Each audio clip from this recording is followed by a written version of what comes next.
बात करेंगे उत्तर प्रदेश आउटसोर्स कर्मचारियों के बारे में। जैसा कि आप लोगों को पता है कि आप लोगों के लिए जो न्यूनतम मानदेय की घोषणा की गई थी मुख्यमंत्री योगी जी के द्वारा, उसका शासनादेश अब जारी हो चुका है।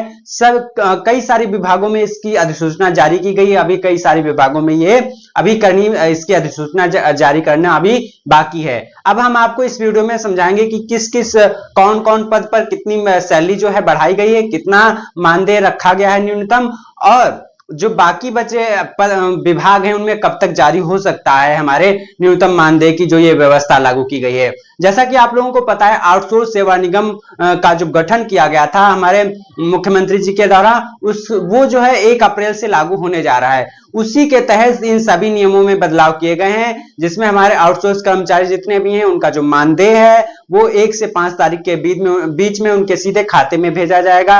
उनका न्यूनतम मानदेय जो 8,000 से 11,000 तक बढ़ाया गया है और उनको अन्य कई सुविधाएं दी गई हैं। देखते हैं पूरी खबर विस्तार से। क्या है पूरी खबर? नमस्कार दोस्तों, स्वागत है आपका अपने चैनल पर। आज सबसे बड़ी खबर आउटसोर्स कर्मचारियों के लिए है। सरकार ने मानदेय में बड़ी बढ़ोतरी का ऐलान कर दिया है। आखिर कितना बढ़ाया गया है मानदेय, किन कर्मचारियों को मिलेगा इसका फायदा और कब से लागू होगा नया नियम, पूरी जानकारी हम आपको इस वीडियो में प्रोवाइड करेंगे। इसीलिए वीडियो को अंत तक जरूर देखिएगा ताकि आपसे संबंधित जो भी खबर है वो आप तक सबसे सटीक जानकारी के साथ पहुंचे। पहले हम बात कर लेते हैं क्या हुआ है फैसला। दोस्तों, लंबे समय से आउटसोर्स कर्मचारियों द्वारा मानदेय बढ़ाने की मांग की जा रही थी। अब सरकार ने इस पर बड़ा फैसला लेते हुए मानदेय में बढ़ोतरी कर दी है। जो इस फैसले की मुख्य मांगे हैं उन पर भी हम बात कर लेते हैं। कर्मचारियों के मानदेय में प्रतिशत के हिसाब से वृद्धि की गई है, यानी कि जो हमारे आउटसोर्स कर्मचारी हैं जितना उनका मानदेय उसी के हिसाब से उसी में प्रतिशत के हिसाब से इसमें बढ़ोतरी की गई है। अलग अलग कैटेगरी के कर्मचारियों को अलग अलग लाभ मिलेगा, यानी कि आपकी जो आप किस कैटेगरी में काम कर रहे हैं, आप किस कैटेगरी के कर्मचारी हैं, उसी के हिसाब से इसमें मानदेय जो है वो बढ़ाया गया है। यह जो बढ़ोतरी है सीधे कर्मचारियों के बैंक खाते में ट्रांसफर होगी, यानी कि अब किसी भी बिचौलिए के माध्यम से आपको सैलरी नहीं दी जाएगी। अब सरकार सीधे आपके खाते में ही पैसे ट्रांसफर करेगी। ये यहां पर सबसे बड़ा बदलाव किया गया है। कई विभागों में न्यूनतम वेतन के अनुसार मानदेय तय किया गया, यानी कि कई सारे विभाग हैं जिन्होंने अपना न्यूनतम मानदेय के हिसाब से वेतन तय कर लिया है और अभी कई सारे विभाग हैं जिनको अभी ये करना बाकी है। तो हम इस वीडियो में यही चर्चा करने वाले हैं कि देखते हैं किस पद पर कितना मानदेय बढ़ाया गया है और कितने विभागों में ये लागू होने जा रहा है। सबसे पहले अब हम बात कर लेते हैं कि किस पद पर कितना मानदेय जो है बढ़ाया गया है। योगी सरकार ने 2 लाख आउटसोर्स कर्मचारियों का जो मानदेय वो है बढ़ाया है। 8,000 से 11,000 तक की मानदेय में बढ़ोतरी की है। देखते हैं सबसे पहले अब जो चपरासी और चौकीदार हैं, यानी कि जो भी हमारे विभागों में चपरासी और चौकीदार हैं, उनको जो 10,000 रुपए मिल रहे थे उसकी जगह पर अब 18,000 रुपए मिलेगा, यानी कि सीधे 8,000 रुपए की वृद्धि की गई है हमारे 4th क्लास कर्मचारियों के लिए, जिसमें हमारे चौकीदार हैं, चपरासी हैं, इन सभी के खातों में अब सीधे 18,000 रुपए भेजे जाएंगे। यहां पर अभी तक उनको 10,000 रुपए ही मिलते थे।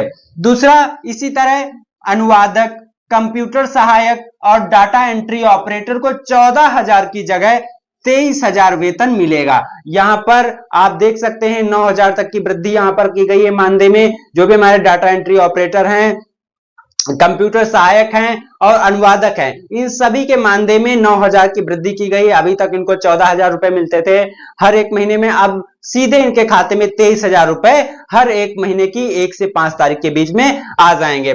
इसी तरह स्टैटिकल ऑफिसर और प्रोग्रामर को 20,000 की जगह 29,900 रुपए का वेतन मिलेगा। ये हमारे मुख्य पद हैं जिन पर ये बढ़ोतरी की गई है, जिनको अभी हमारे कई विभागों ने यहां पर बढ़ाया है। यहां पर अगर हम अगली बात करते हैं तो सीनियर डाटा एंट्री ऑपरेटर को 21,000 की जगह 31,900 रुपए का वेतन जो है मिलेगा। यहां पर सीधे 11,000 रुपए की वृद्धि की गई है करीब।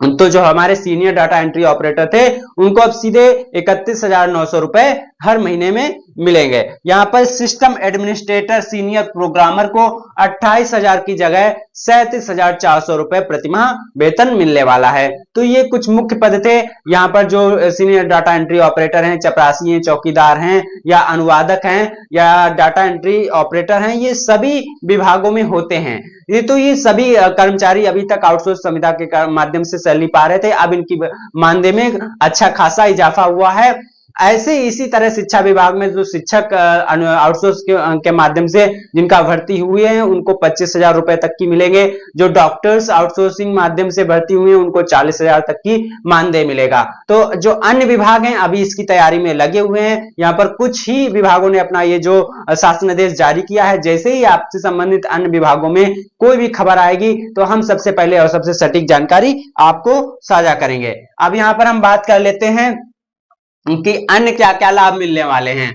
तो कर्मचारियों की जो ये बढ़ी हुई सैलरी है वो अप्रैल महीने से सीधे उनके खाते में आने लगेगी। यानी कि जो अब 10-12 दिन बचे हैं इसके बाद में आपका जो नया वेतनमान लागू हुआ है उसी के हिसाब से अब सीधे आपके खाते में सैलरी आना स्टार्ट हो जाएगी अप्रैल महीने से। यहाँ पर कर्मचारियों को सामाजिक सुरक्षा देते हुए सरकार ने उनको अन्य सुविधाएं भी यहाँ पर प्रोवाइड की हैं। यहाँ पर देखते हैं सैलरी मानदेय के अलावा कर्मचारियों को अब 13% ईपीएफ यानी कि ईपीएफ भी मिलेगा और 3.25% ईएसआई भी मिलेगा। अब ये अन्य कुछ सुविधाएं जो हैं हमारे आउटसोर्स कर्मचारियों को भी मिलने जा रही हैं, जिसमें 13% ईपीएफ है और 3.25% हमारा ईएसआई है।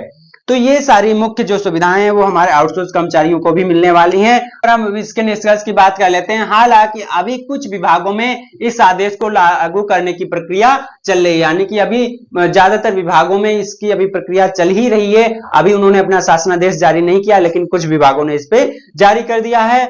इसीलिए सभी कर्मचारियों को सलाह दी जाती है कि वे अपने विभाग से आधिकारिक जानकारी लेते रहें, यानी कि अपनी विभाग की जो भी आधिकारिक वेबसाइट है वहां पर इसकी जानकारी लेते रहें कि कब से कब तक आपका जो ये शासनादेश है जारी हो सकता है और कब से आपके मानदेय में बढ़ोतरी की जा सकेगी। तो दोस्तों, क्या आपको लगता है कि यह बढ़ोतरी पर्याप्त है? अपनी राय हमें कमेंट में जरूर बताएं। वीडियो पसंद आया हो तो लाइक करें और ऐसे ही लेटेस्ट अपडेट के लिए चैनल को सब्सक्राइब करना ना भूलें, ताकि आपसे संबंधित जो भी खबर हो वो आपको सबसे पहले और सबसे सटीक जानकारी आपको सबसे पहले मिले।